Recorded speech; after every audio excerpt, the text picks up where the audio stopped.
Well, the collation of results for the Nsawam-Adwedri constituency, which resumed at 6 a.m. today, started on a calm note but quickly descended into chaos, while a sudden announcement by the Deputy Director of Elections NIT, Dr. Rashid Tanko, halted the proceedings, triggering a standoff. Action.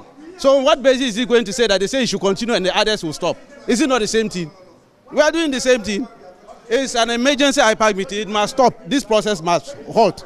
Let's go for the IPAC meeting. Whatever comes out of it, we will come and continue. You mean for all the other constituencies or just every process they are doing, and they must halt it. However, the MPP party executives, led by the General Secretary of the party, Justin Frimpong Kodia, challenged this claim and insisted that there's no such meeting. Tanko is here. Tanko is here. He is going to IPAC. There is a means whereby they communicate to us when there's going to be IPAC. I'm daring him to prove to us, to give us evidence that IPAC has been called. Ask him. Because normally when there's an IPAC meeting, they once sent us a message by text followed by a formal letter. Let him prove a text showing there's an IPAC meeting. Give us a proof that there's an IPAC meeting. The director here confirmed that instruction has been given to him that no one has called him. Stop the process. That have you been called? Have you been called? Ask the East officer. Has he been called? No. So how can you come and lie here? I'm telling you the fact.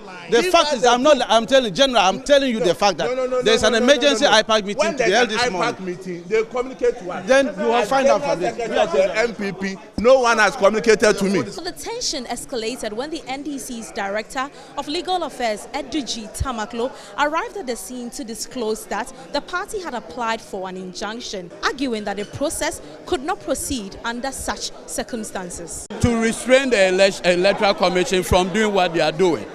That process has been served on the EC, and this is it. But have they confirmed receipt of it? Oh, without doubt. GJ 0275 2025. It was filed at 9:30 early this morning. Anope Philibert Fume versus Frank Anodompre, Electoral Commission of Ghana. So this is it.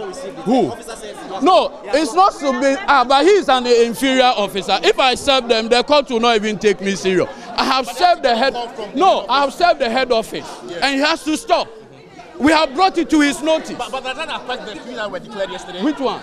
No, this one is specific. This is specific. Specific for the Nsawam. And this is where we are now. We are within Nsawam now, and this is the process. It doesn't matter. It's a court process.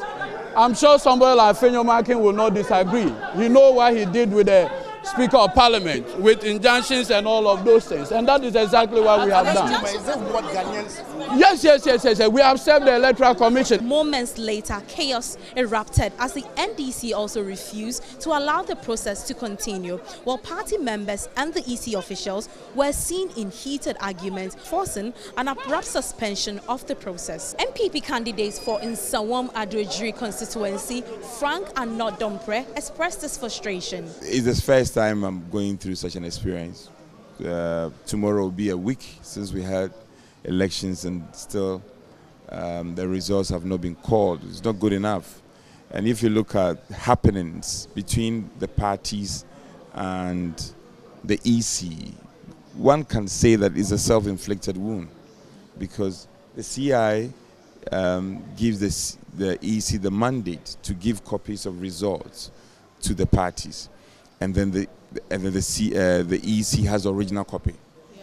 So if the EC produces the pink sheet, it is reasonably expected that the parties will have copies, which was prior given to the parties. But so if one party says that I don't have a copy, it will not nullify the mandate given to the EC to call the results. Unfortunately, the NDC, that has been their modus operandi. Meanwhile, the majority leader and the MP for the Efutu constituency, Alexander Afenyo-Markin, weighed in and criticized the NDC for what he described as a disruptive approach from the opposition. That our colleagues on the other side were so uncomfortable with the process. Some artificial delays, some pretenses, and something that was very striking. In the evening, when some of their leaders came here and they were telling us that, their foot soldiers were amassing outside and that we should delay the Nsawam-Adwejiri. I said, why? So if they win, it means that we've won all the 4 and that the Afo soldiers will not be happy with them. I said, why? You know, so all of you know that Honorable Anodompe has won and that you are only trying to frustrate him. That is not democracy. And when you talk, they want to threaten you, posting stuff on social media, with Standogbe, attacking me here and there. But me, I'm not perturbed. We are not here to fight. MPP, we don't believe in all that chaos and all. They have won the presidency, that is fine. You've won majority seats, that's fine. But the situation where you want to use some, what I would call some Takashi and Patapa to snatch seats that have been won by other constituencies of that MPP has won, that is unacceptable. The uncertainty surrounding the Nsawam-Adwejiri constituency reflects the heightened tensions.